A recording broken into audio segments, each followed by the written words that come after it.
Hello friends, how are you? Hope you all are doing well. Okay? बहुत महीने के बाद हम लोग मिल रहे हैं और वो भी ऑनलाइन, राइट? क्योंकि स्कूल आना तो पॉसिबल नहीं है, अभी स्कूल्स बंद है, राइट? सो आई होप सब लोगों ने अच्छे से पढ़ाई करना शुरू कर दिया है. हमारे ऑनलाइन क्लासेस ऑलरेडी स्टार्ट हो चुके हैं.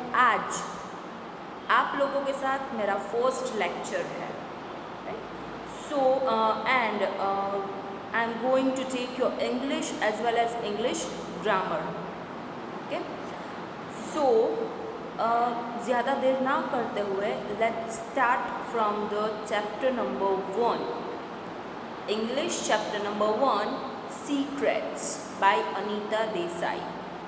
Okay, let's see. Okay. Rohan was a quiet boy, thoughtful and introverted. Introverted मतलब shy. He had few friends at school. He was not very bright, but was always eager to please his parents and teachers. The appreciation of his parents and teachers mattered a lot to him. Rohan है वो एक शांत बच्चा था. Quite मतलब शांत. एकदम thoughtful था और थोड़ा सा शाई भी था. स्कूल में उसके बहुत कम फ्रेंड्स थे. वो बहुत ब्राइट नहीं था, बट वो हमेशा अपने पेरेंट्स और टीचर्स को खुश करने में लगा रहता था. उसके लिए उसके टीचर्स और पेरेंट्स का अप्रिसिएशन बहुत मायने रखता था. That day turned out to be bad for Rohan. और वो दिन रोहन के लिए बहुत बुरा साबित हुआ. Not only did he get the sums wrong, but also accidentally dropped a bottle of ink on the floor. The ink splashed on his teacher's white canvas shoes. It was obviously a punishable offense.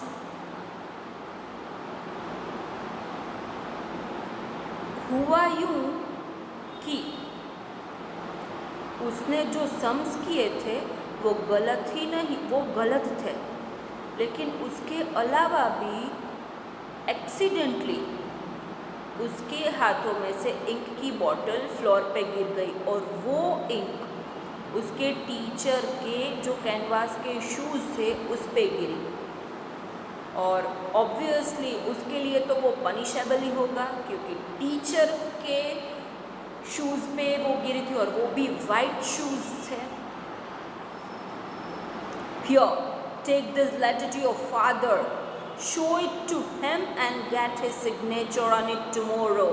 You may leave for the day now. Please go home, wrote the teacher. उसके teacher चिल्लाए एकदम गुस्से में. बोला, ये ले, पकड़ ये लेटर और अपने पापा को दिखाना, और कल जब तू स्कूल आए तब इस पे अपने पापा के सिग्नेचर लेके आना. अब तू अपने घर जा सकता है. He handed a long tears letter to Rohan. टेर्स मतलब एकदम लंबा चौड़ा, राइट? एकदम ब्रीफ जिसको बोलते हैं, एकदम ब्रीफ. तो उसके टीचर ने उसके हाथों में एक लंबा चौड़ा लेटर पकड़ा दिया. Let him punish you as well. अब तेरे पापा भी तुझे पनिश करेंगे.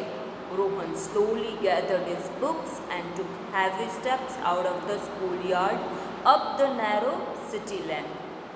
फिर रोहन ने धीरे से अपनी सारी बुक्स कलेक्ट की और फिर स्टेप्स उतरते हुए स्कूल यार्ड के थ्रू वो सिटी की ओर निकल पड़ा. He sat down in the shade of the big banyan tree and sobbed with pent-up anger. फिर वो चलते चलते एक बनियान ट्री के छांव की नीचे बैठ गया और गुस्से में, एकदम गुस्से में था और रोने भी लगा. He had tried to get his sums right. The dropping of the ink bottle was an accident. He should not have made faces for all that had happened, though. The day was progressing from bad to worse. फिर वहाँ जाके उसने जो गलत सम से उसको सही करने की भी बहुत कोशिश की। जो इंक की बॉटल गिरी थी वो सिर्फ एक एक्सीडेंट था, जानबूझ के उसने नहीं किया था। लेकिन फिर भी जो कुछ भी हुआ उसके साथ, उसके लिए उसने आर्ग्यूमेंट नहीं की, फेसेस नहीं बनाए, राइट, मुंह नहीं बिगाड़ा। और वो दिन अब बैड में से वर्स हो रहा था। मतलब एक तो ऑलरेडी खराब था ही, और भी खराब होने लगा था। He decided that he would not show the letter to his father. उसने डिसाइड किया, जैसे सारे बच्चे करते हैं, अगर स्कूल में कुछ भी गलत हो जाए तो घर जाके नहीं बताते, स्पेशली तब जब उनकी गलती हो। तो उसने भी डिसाइड किया कि अब वो लेटर अपने पापा को नहीं दिखाएगा। He hid it in the folds of the tree trunk. उसने उस लेटर को फोल्ड किया और फिर ट्री ट्रंक यानी कि ट्री का जो थड़ होता है, राइट, ट्रंक, उसमें छिपा दिया। He then popped it with a stick along with some seeds that had fallen on the ground. फिर नीचे ज़मीन पे कुछ सीड्स गिरे थे, जो बनियान ट्री के थोड़े से सीड्स थे वो नीचे ज़मीन पे गिरे थे। तो उसने वहाँ उस जगह एक स्टिक थी, उससे ऐसे ऐसे खोदना शुरू किया। हम भी करते हैं ना, जब गुस्से में होते तो हमारे हाथ में कुछ भी चीज़ आ जाए तो हम ऐसे ऐसे ऐसे करते हैं। हमारे स्कूल के ग्राउंड में भी कुछ बच्चे ऐसे करते हैं, राइट। तो उसने भी ऐसा कुछ शुरू कर दिया। He did not realize that he had continued poking till a deep hole had been dug. उससे वो रियलाइज़ नहीं हुआ कि ऐसा करते करते उसने एक बड़ा सा गड्ढा खोद दिया है। A piece of eraser stabbed at him from the hole. और उस होल में से इरेजर का एक छोटा सा पीस था, वो उसकी ओर ताक रहा था। Rohan picked it up and rolled it in his hand absent-mindedly. फिर रोहन ने वो इरेजर का टुकड़ा उठाया और एकदम बिना सोचे समझे उसे ऐसे रगड़ने लगा। Oh, how I wish that this had been a magic eraser.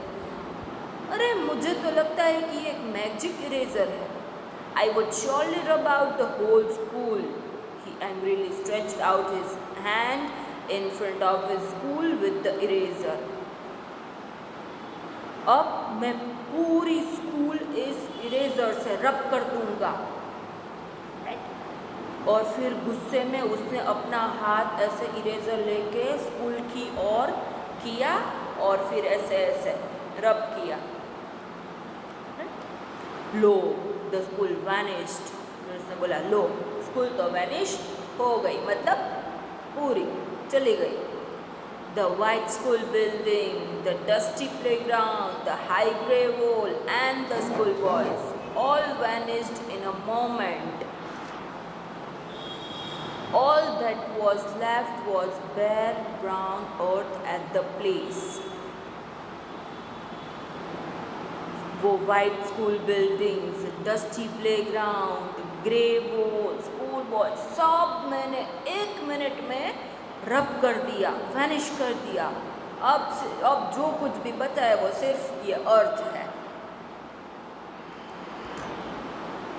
Rohan could not believe his eyes. Shaking with fear, he ran towards his school.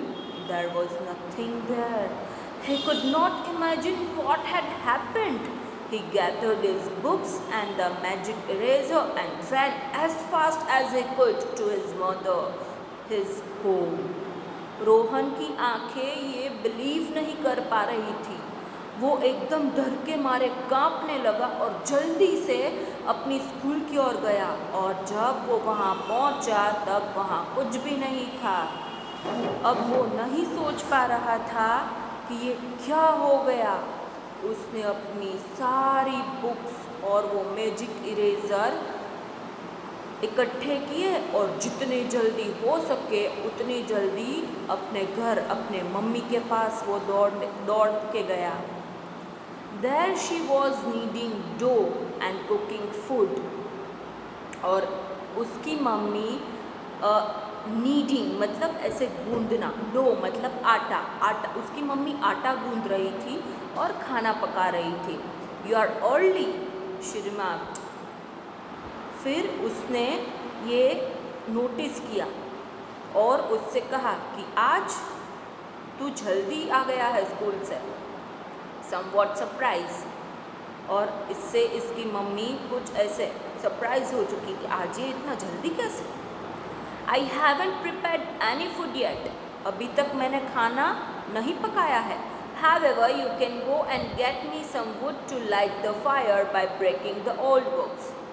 लेकिन तू वो जो ओल्ड बॉक्स है वो वहाँ जा और उसको तोड़ के उसके जो वुड के जो छोटे से स्टिक्स होते हैं, पीसेस होते हैं, वो लेके आ ताकि मैं आग जला के खाना पका सकूँ। Rohan made a face at her, Rohan ने ऐसे मुंह बिगाड़ा। By now he was hungry, अब वो बहुत भूखा था। He then pulled out an old wooden crate and broke it into pieces. फिर वो वहाँ गया, उसने वो क्रेट निकाला और उसके छोटे छोटे पीसेस किए। He came in and threw it all into the grate with such force that the ashes flew up and settled on all the pots and pans and the dough and the neat floor as well. और जब उसने ऐसा किया, वो ऐसे काट रहा था तो वो सब जगह ऐसे फैल गया था। वो पोट्स में, पैन में, उसकी मम्मी ने जो आटा गूंदा था उसमें, फ्लोर पे, सब जगह वो आटा वो ऐसे बिखर गया। Now mother was angry. She said, Rohan, you will have to clean this mess yourself. Go fetch a broom at once. अब उसकी मम्मी एकदम गुस्से में थी। उसने कहा, रोहन, अब तूने ये जितना भी गंदा किया है ना, वो तुझे खुद ये सब साफ करना होगा। जा वो ब्रूम लेके आ, झाड़ू लेके आ। I won't sweep, Rohan shouted back loudly. Rohan ने गुस्से में बोला, उसकी मम्मी को मुंह पे जवाब दिया, मैं नहीं करूँगा। Mother could not take it any more. Fine, let it be there for father to see. उसकी मम्मी एकदम गुस्सा हो गई और बोला, ठीक है, मत कर, अब तेरे पापा को आने दे, जब वो आएंगे और देखेंगे तब उनको भी पता चलेगा। ओके, सो आज के लिए इतना ही। The rest we will do in the next lecture. Till then, bye bye.